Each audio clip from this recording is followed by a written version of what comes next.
कभी ऐसा महसूस हुआ है कि जिंदगी में जितना ज्यादा किसी चीज को मतलब कस कर पकड़ने की कोशिश करते हैं वो उतनी ही तेजी से, जैसे रेत होती है ना, हाथ से फिसल जाती है। हाँ बिल्कुल, अक्सर होता है ऐसा। चाहे वो करियर की कोई बड़ी सफलता हो या कोई अहम रिश्ता या बस थोड़ी सी मन की शांति। जी।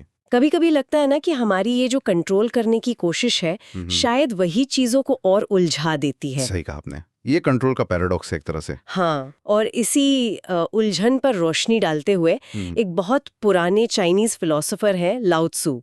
उन्होंने सदियों पहले कहा था। अच्छा, क्या कहा था? उन्होंने कहा, जब इसे जाने दिया जाता है तो सब कुछ हो जाता है। दुनिया उन लोगों द्वारा जीती जाती है जो इसे बहने देते हैं। Wow, by letting it go it all gets done. ये तो काफी काउंटर इंट्यूटिव है ना? बिल्कुल, पाने के लिए छोड़ना पड़ता है।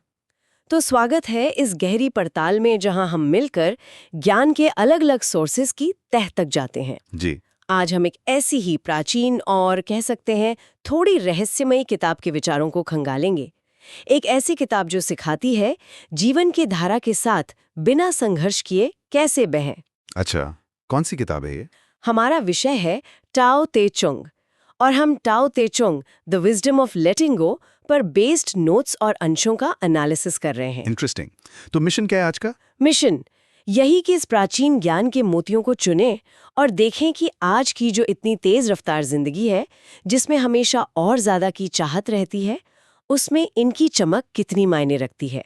प्रैक्टिकल रेलेवेंस क्या है इसका आज? बहुत जरूरी सवाल है ये। तो शुरू करें? हाँ बिल्कुल। तो चलिए इस खजाने को खोलते हैं और शुरुआत करते हैं इसके रहस्यमयी रचयिता से, लाओ त्सो। जी, लाओ त्सो नाम तो सुना है पर उनके बारे में ज्यादा पता नहीं। वही तो, उनके बारे में सबसे दिलचस्प बात यह है कि वो कोई सम्राट, सेनापति या कोई फेमस स्पिरिचुअल गुरु नहीं थे। अच्छा, तो कौन थे वो? वो तो एक लाइब्रेरियन थे, शाही अभिलेखागार के एक गुमनाम रक्षक, जिनका जीवन शब्दों और पुराने दस्तावेजों के बीच बीता। कोई बड़ी हस्ती नहीं, बस एक शांत चिंतक। एक लाइब्रेरियन, ये तो काफी सरप्राइजिंग है। हाँ, और एक मशहूर कहानी है उनके बारे में, शायद सच हो या ना हो, पर लाओ त्सो के एसेंस को कैप्चर करती है। सुनाइए। कहते हैं जब वो समाज के उथल पुथल से तंग आकर सब कुछ त्याग कर कहीं दूर पहाड़ों में एकांतवास के लिए जा रहे थे, तो बॉर्डर पर तैनात एक संतरी ने उन्हें पहचान लिया।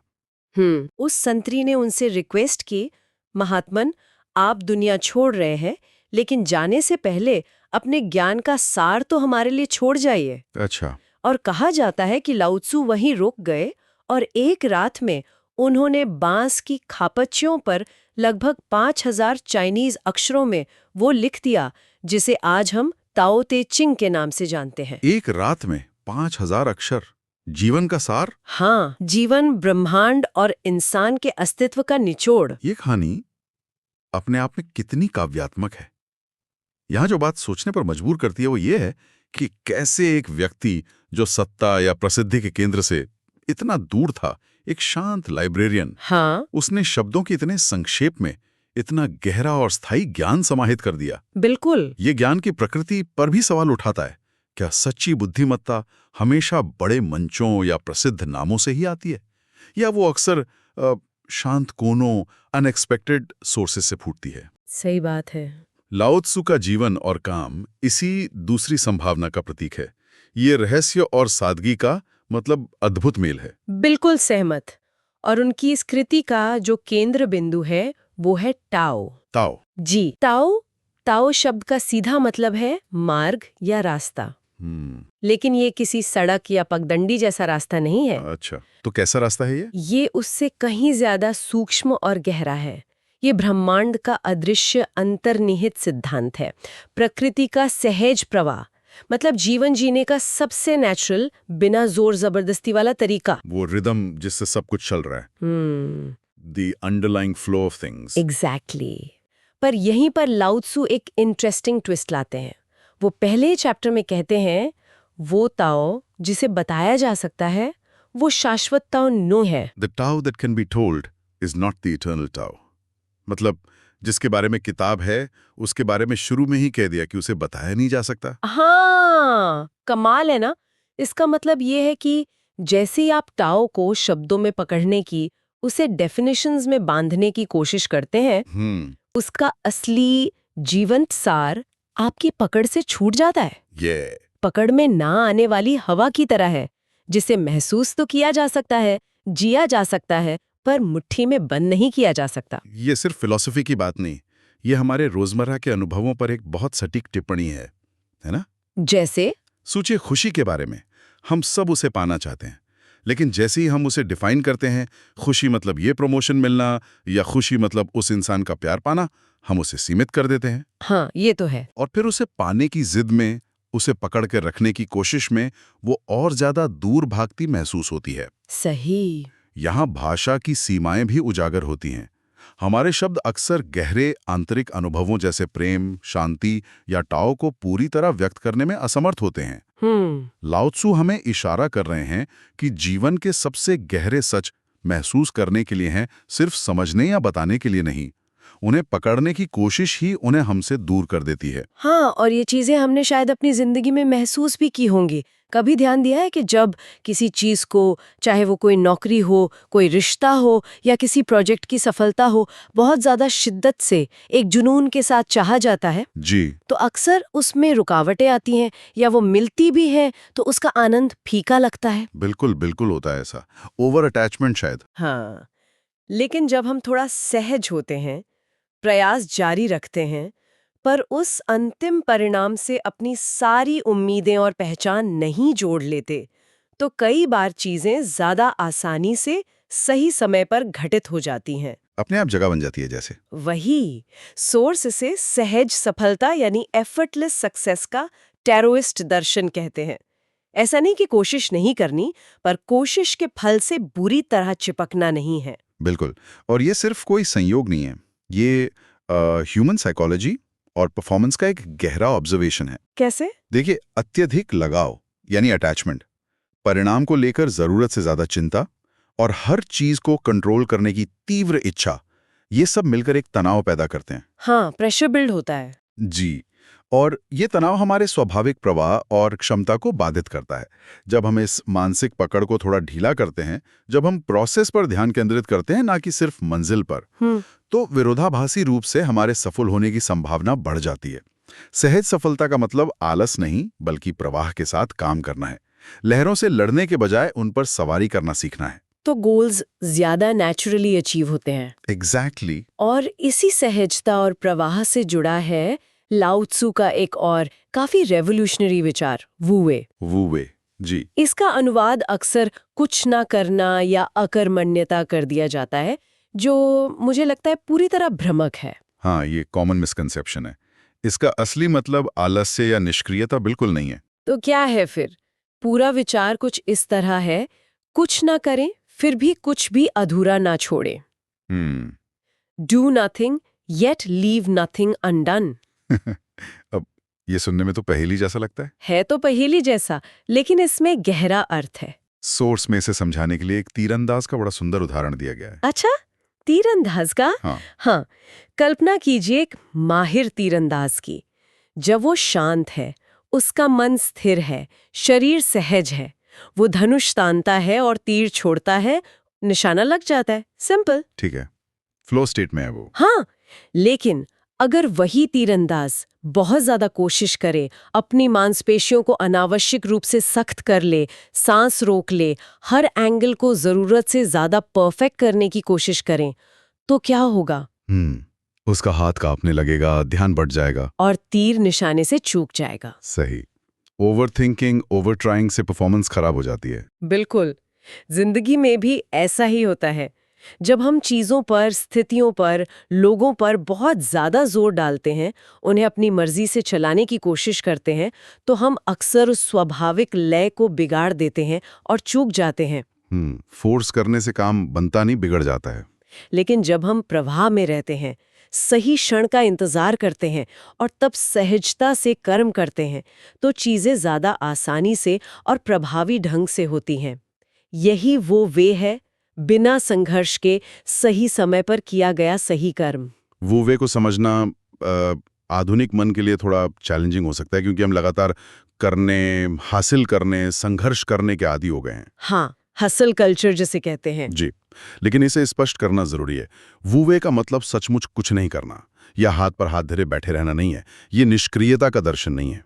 तो फिर क्या है एफर्टलेस एक्शन? हाँ, एफर्टलेस एक्शन या एक्शन विदाउट स्ट्रगल कहना ज्यादा सटीक होगा। ये प्राकृतिक प्रवाह के साथ सामंजस्य स्थापित करके कार्य करना है। मतलब अनावश्यक बल, तनाव, चिंता या जबरदस्ती के बिना कर्म करना। इसमें स्थिति की जरूरत को समझना, सही समय पर हस्तक्षेप करना या ना करना और जरूरत के मुताबिक ही ऊर्जा लगाना शामिल है। जैसे प्रकृति करती है? बिल्कुल, प्रकृति के तरीकों से सीखना है। नदी बिना जोर लगाए समुद्र तक पहुंचती है, पेड़ बिना संघर्ष के बढ़ता है। ये जबरदस्ती करने के बजाय अनुमति देने, राह बनाने का दर्शन है। लेकिन यहाँ एक सवाल उठता है, खासकर आज की हाइपर कम्पिटिटिव दुनिया को देखते हुए। जी, क्या वो वे या सहज क्रिया का ये सिद्धांत आज भी रेलेवेंट है? जहाँ हर कोई आगे निकलने की होड़ में है, क्या वहाँ प्रवाह के साथ बहना या कम जोर लगाना हमें पीछे नहीं छोड़ देगा? क्या ये प्रैक्टिकल है? ये बहुत जायज सवाल है और मेरा मानना है कि वो वे आज पहले से भी ज्यादा रेलेवेंट है। बस इसे सही ढंग से समझने की जरूरत है। कैसे?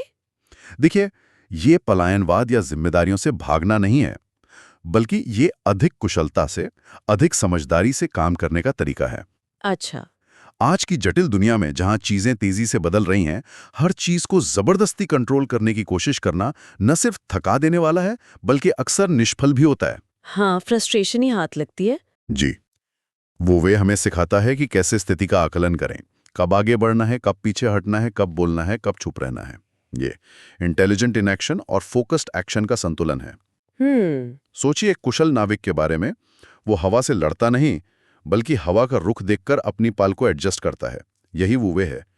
ये निष्क्रियता नहीं, बल्कि परिस्थितियों के साथ कुशल नृत्य है। परिस्थितियों के साथ कुशल नृत्य, इंटरेस्टिंग फ्रेज। हाँ, ये कम ऊर्जा में ज्यादा परिणाम पाने की कला है, जो आज के बर्नआउट कल्चर में बहुत जरूरी है।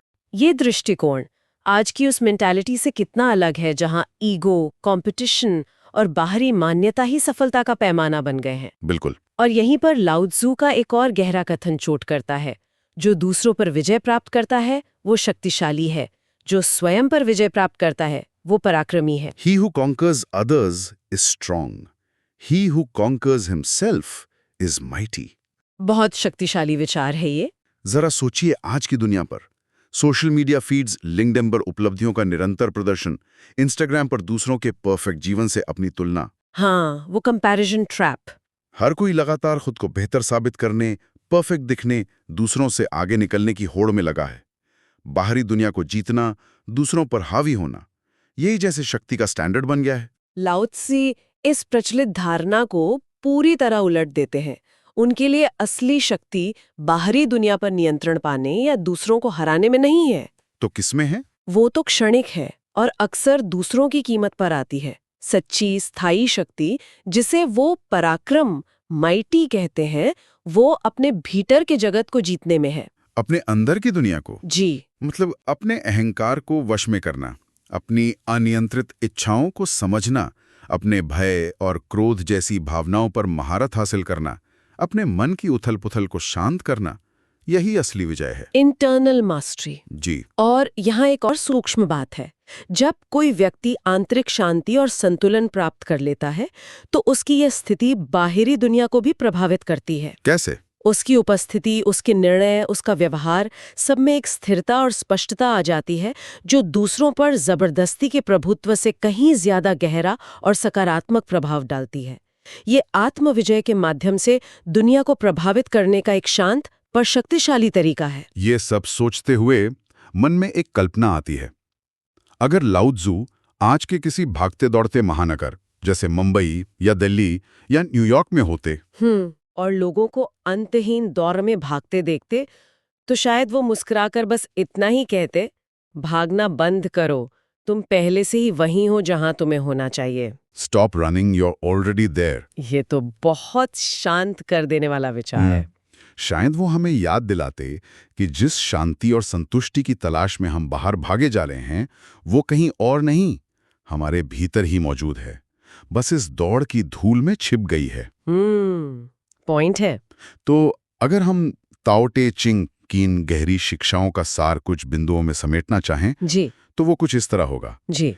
पहला, कंट्रोल की पकड़ ढीली करके जीवन में स्पष्टता पाना। दूसरा, अंतहीन इच्छाओं के पीछे भागने के बजाय शांति खोजना। ठीक है। और तीसरा, कई बार अपनी बनाई हुई पहचान, अपने मैं को थोड़ा जाने देकर ही अपने वास्तविक सहज स्वरूप को पाना और अपनी असली क्षमता को उजागर करना। और ये ध्यान रखना महत्वपूर्ण है कि ये केवल 2500 साल पुराना दर्शन होके ही नहीं रह गया है।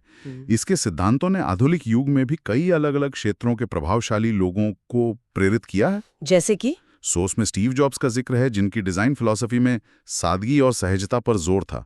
वो काफी टॉयस्ट लगता है। हाँ, simplicity. Bruce Lee, martial artist और फिलोसोफर, जिन्होंने बी लाइक वाटर का सिद्धांत दिया, वो सीधे तौर पर टॉयस्ट विचारों से प्रेरित था। अच्छा, बी लाइक वाटर, वो तो बहुत फेमस है। जी।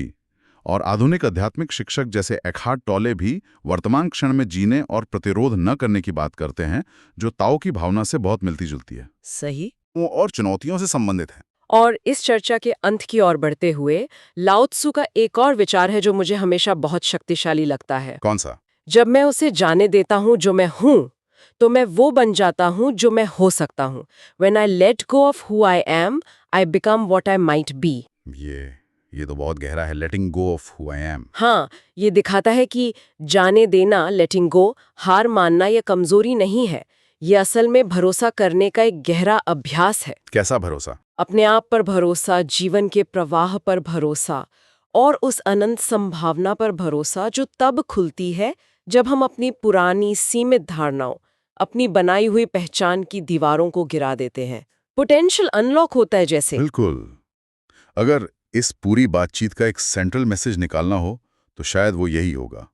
जीवन के साथ बहो, उससे लड़ो मत। हाँ, चीजों को ध्यान से देखो, समझो, तुरंत रिएक्ट करने के बजाय ऑब्जर्व करो। Observe, don't react. प्रकृति से सीखो, वो जबरदस्ती नहीं करती, फिर भी हर मौसम अपने समय पर आता है, हर बीज अपने वक्त पर अंकुरित होता है।